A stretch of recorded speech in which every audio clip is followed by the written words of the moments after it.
Swayam Prabha. Digital India. Educated India.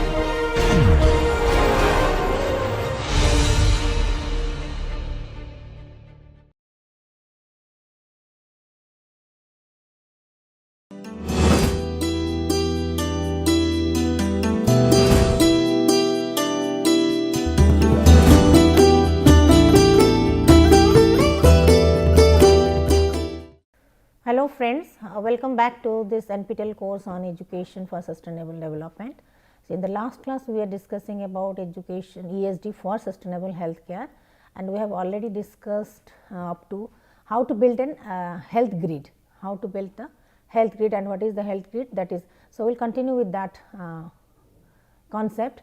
So, this is the formal architecture of an health grid, global public health grid. So, as we have already discussed, health grid means it's a kind of network system which not only coordinates with all kinds of the providers, consumers, organizations and ministry, etc., but also it delivers the services, delivers the different kinds of services. So, that means it's a kind of holistic approach to develop the network model like to coordinate, collaborate and provide the services to all the consumers. So, here we can say that how the network between global organizations, those who are already working on health, that is WHO, UNESCO and other kind of things, then other agencies like the universities, resource organizations, all the other NGOs also working on this.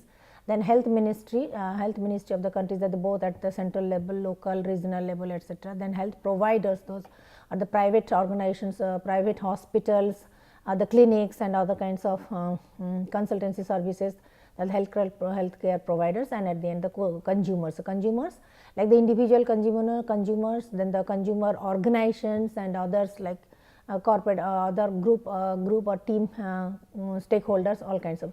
So, this is the network between these, you can say these five domains, the network has been built, and in between within this network model, then all kinds of services and database are being provided.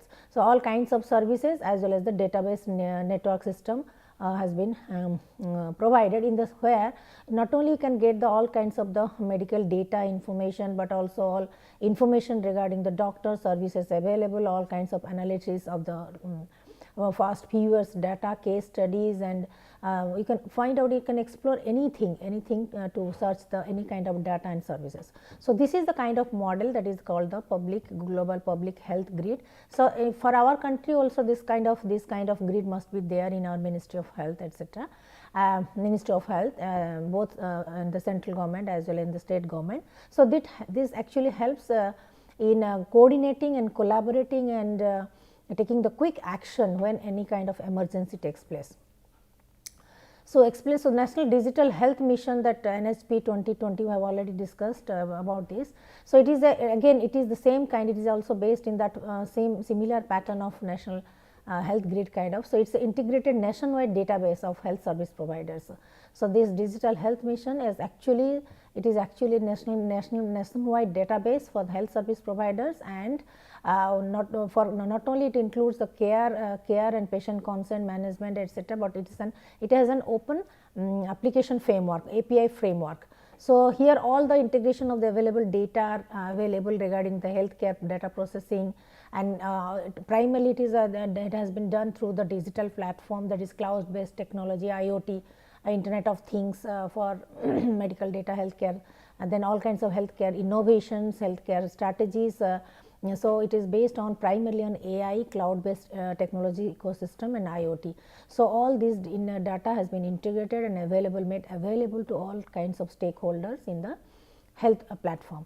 So, here the mission is to create a management mechanism to process the digital health data and facilities in its seamless exchange. So, that all the available data will be there in the digital platform. So, the management mechanism has been adopted there.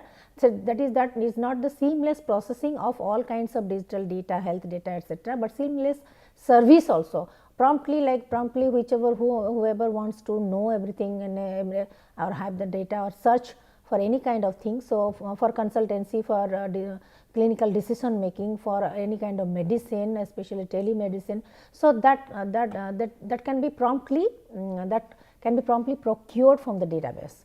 So that is why it's a kind of digital platform digital platform consisting of all kinds of health data, digital health data, including all kinds of services, medicines, agencies, doctors, nursing staff, every kind, all details A to Z.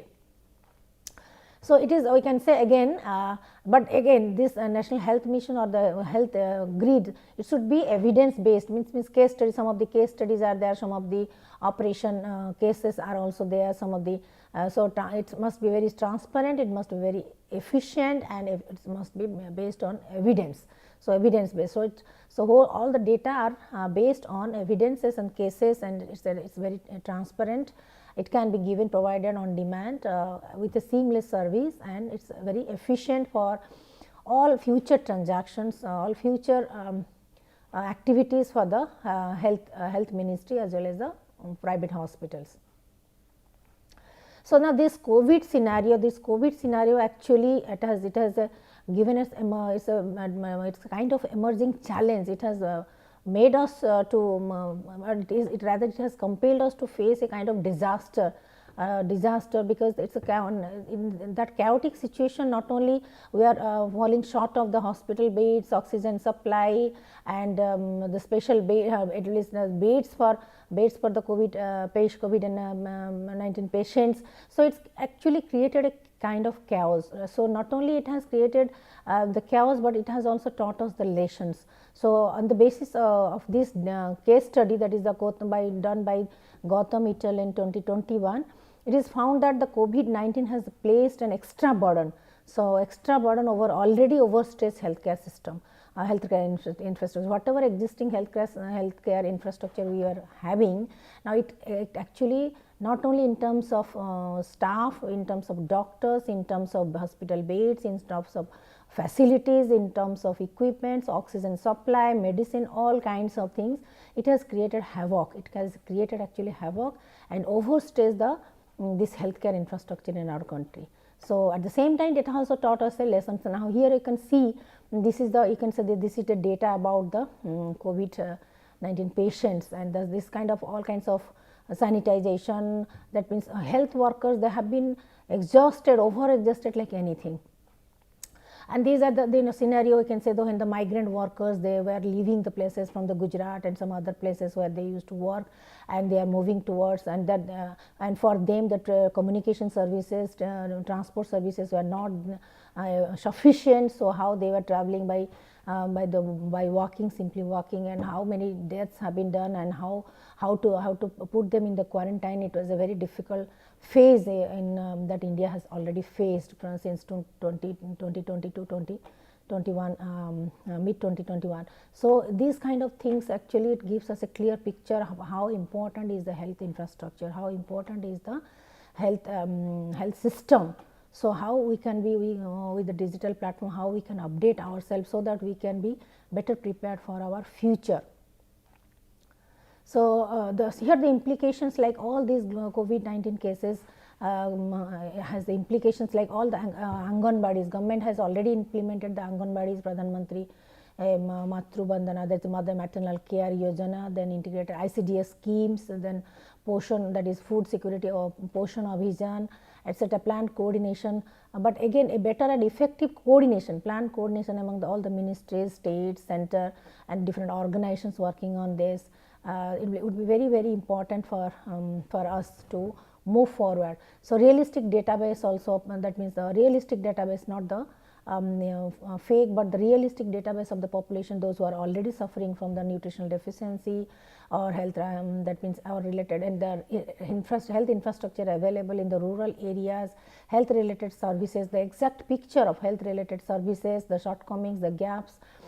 So this should be taken into consideration in all segments of the society, in all corners of our country. So these are some of the clips, how that means. Then again, from time to time we have to educate our rural people, so that education and awareness program is very, very important, not only the situations like COVID-19, but also in general. So the people must be, our citizen must be made aware of how to take care of their own health, how to take the responsibility of our own health, what are the basic healthcare amenities available, service available, and the food habits and the balanced diet and cleanliness, safe drinking water, food security, water security, and all kinds of things, hygienic things, all these things should be educated from time to time. So, education and training and awareness program, again that also it is again another domain, important domain of healthcare system. Not just service providing the services and infrastructure, but communication, information and education through different kinds of workshops, awareness program is a very, very important factor domain. So, from time to time, not only the medical staff, but others would also be trained from time to time, and through that means it's a kind should be a kind be like that means supply chain kind of from the center to the center to the state to the regional to the block level, panchayat level, all kinds of. So, this is the kind of from that means from center to grassroots level kind of things. So, it should be at every step it should be that means at every step there the vertical should include all the stakeholders at every level, starting from the center to the grassroots level, the village level. So, all these things, that means how to address the dimensions of health, especially the physical health, mental health, social health, community health. So, and how to what should be the percentage of the investment in the health sector, how to that means and monitoring and evaluation of our the works being done. So, distribution of the benefits, services, resources. So, enacting against active and inclusive engagement of the grassroots level workers, grassroots level people at the panchayat level. That is, it is very, very important to involve them, engage them in the health services being provided at different level. Even though the education, communication and information comes from the central base, from the center, while it is being disseminated, while it is being circulated, communicated, then at every step there is the trainers should be there, the leaders, the panchayat leaders should be there to take care of this, or to take forward, or to follow up, or to monitor this kind of processes. So, these are the some of the YouTube links that you can go through for the detail discussion, detail analysis. So, now let us look at the Indian picture. Like this is the typical rural picture in our country. So, here overall help of the community people should be sought for providing health care to all, because the program can be successful without because no program can be successful without active involvement of the community. So, how to engage these stakeholders, villagers and the panchayat level, all the people, because through this organizing this kind of workshops, this kind of awareness camp, this kind of community level health programs, like not only is not just about the blood donation camp or the eye checkup or the general health checkup, but also awareness and communication. So, continuously this continuous awareness, information dissemination, then media use of the media, that means through multiple media channels,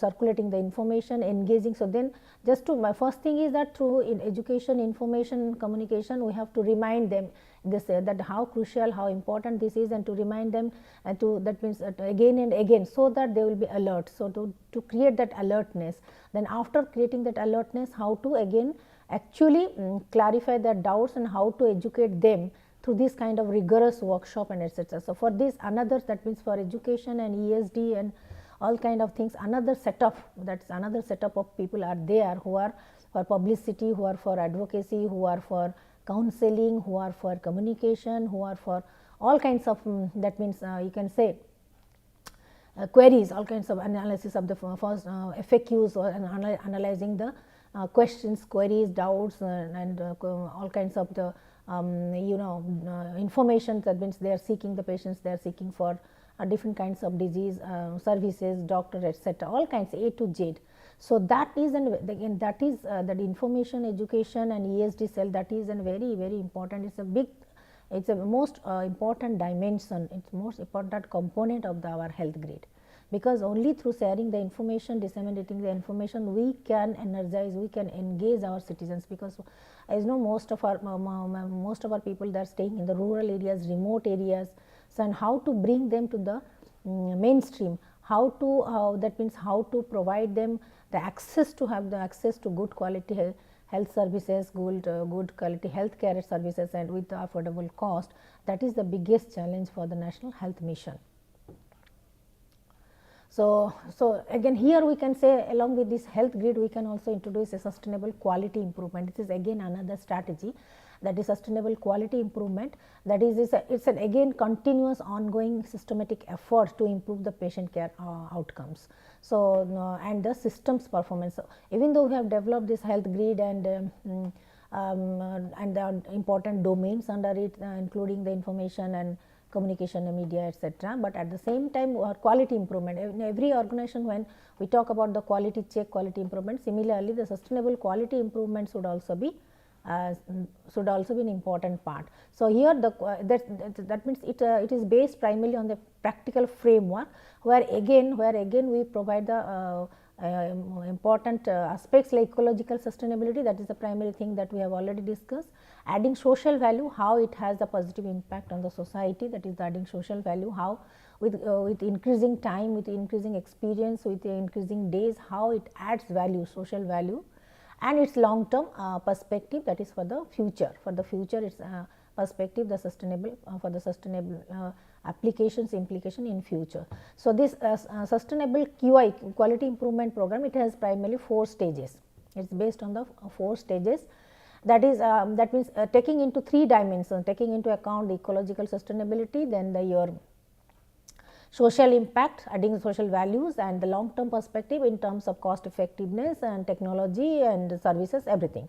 So here we have to go through in the 4 stages. First thing is to setting the goals. Setting the goals, primarily it includes minimizing the waste management, minimizing the waste in how to collect the waste and how to process that waste, so that it does not affect the ecosystem. That is again waste management, recycling of the this waste products from the hospital, from the healthcare institutes is the biggest challenge, and the complete process of recycling should be a very important factor.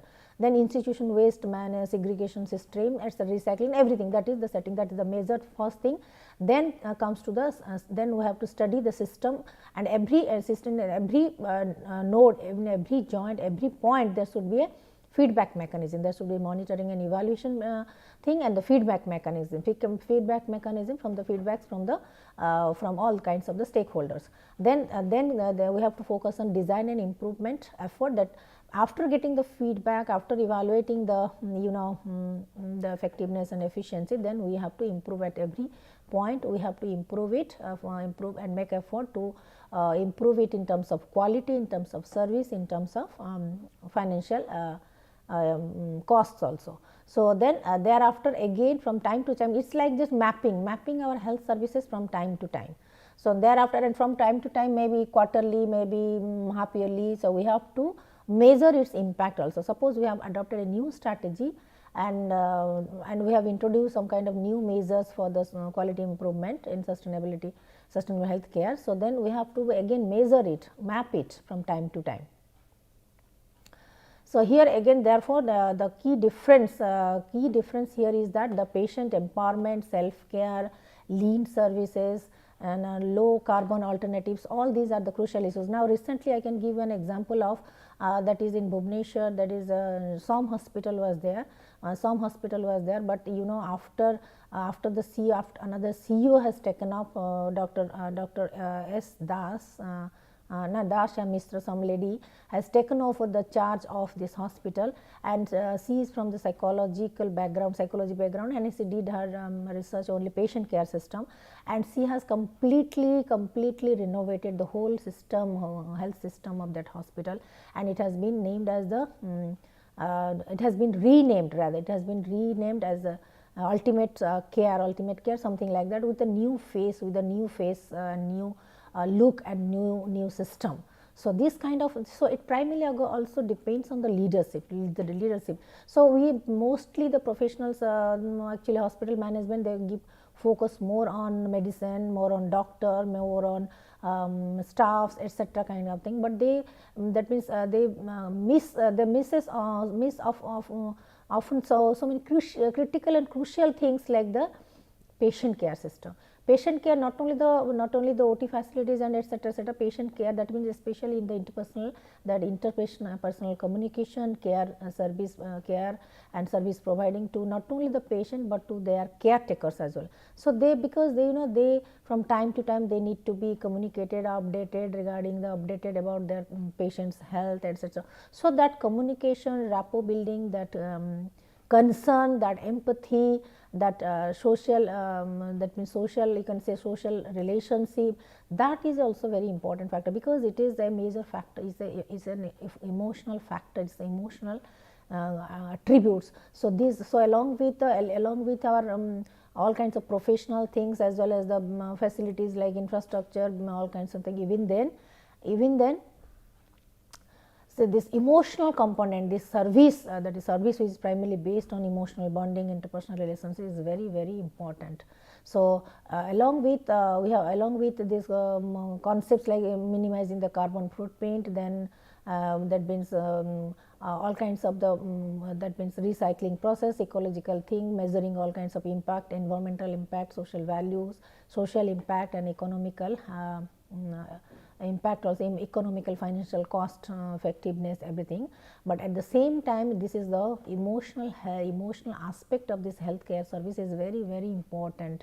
And the hospitals, those who actually the doctors they care, nurses they take care, and they establish, they are very much concerned about the social relationship, interpersonal relationship, and being empathetic and give that kind of emotional support not only to the patient, but to the caretakers of the patients. So, these kind of hospitals are these can they become gradually very much top rated and preferred, and become popular by the stakeholders and the patients. So, here we should not ignore that emotional aspect, behavioral aspect, affective aspect, care and patient care aspect, and this communication, and from time to time they should be updated. And for this especially for the service orientation, communication, care, and this kind of emotional bonding, all the staff starting from the doctors and to the nurses, they should be updated, they should be trained, they should be trained for this kind of soft skills and the leadership qualities, and the especially soft skills for handling, communicating, and for appraising them, updating them with an empathetic attitude, that is the most important thing. So, however, we also commonly see not only the carbon footprint etc. as reported, that means the major factor of this quality index, improvement index, which is much more easier to quantifiable, to quantify it, and primarily the focus is more on the climate crisis and the pollution and the environmental things. But at the same time, I would prefer that we have to focus more on the social value, that is the very biggest thing, even though it doesn't appear to be very important etc., but actually we are missing the nuances of this healthcare system. It's primarily based now, even though we spend lot of money, we invest lot of money, we procure in equipments and highly professional doctors etc., but the nerve center is the nervous system of this healthcare system is that affective domain, emotional bonding, that is the social system, social rapport building, all kinds of. So, we should take care of this, is a very crucial, very critical issue. So, you can go through these, some of the literatures are available, some of the YouTube links are also there, you can go through it.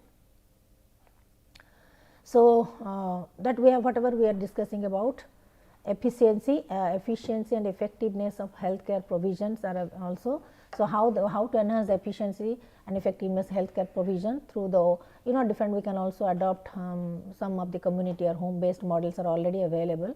And are already available, but again it can be enhanced with the technology, new scientific discovery, engagement etc. So, again availability of the well trained health workers, care workers, and their training and development from time to time, they have to, and for the especially for the communication, education and awareness, the unit should be very strong, robust and updated. So, cost and economic benefits also important, and health and resilience of the population, again besides the treating that diseases, communicable and non-communicable diseases, but how to strengthen the general health system, health of the population through how to enhance the resilience, how to strengthen their health conditions, that can also be there, especially the children's health and the maternal health. So, ministries would also provide some kinds of medicines, nutrition, supplements, these Anganwadis, these midday meal schemes and the ICTS schemes, they used to do it, even UNICEF also is doing it. But during this lockdown period, it has been affected like anything. So, that is that it has to how to recover it, how to, so we must have another opening, another platform or avenue. So, that means even in the situation of the disasters or pandemics or kind of any natural disaster, how to then what are the alternate solutions, what are the alternate channels through which these health supplements can be provided to them. So, even for the private caregivers are also there, informal, like those nurses, that means the private nurses and the NGOs, those who are having the informal networks, who actually they are not, even though they are not certified, but all the time the workers are not certified, but they also informally they also provide this kind of private caregivers for the senior citizens, especially in the cities and the towns. So, all these are the different aspects of this quality improvement, sustainable quality improvement parameters. So, now I want to stop it here. Now, in the next class, that then we will continue with other kind of aspects of the quality improvement, sustainable quality improvement. Thank you.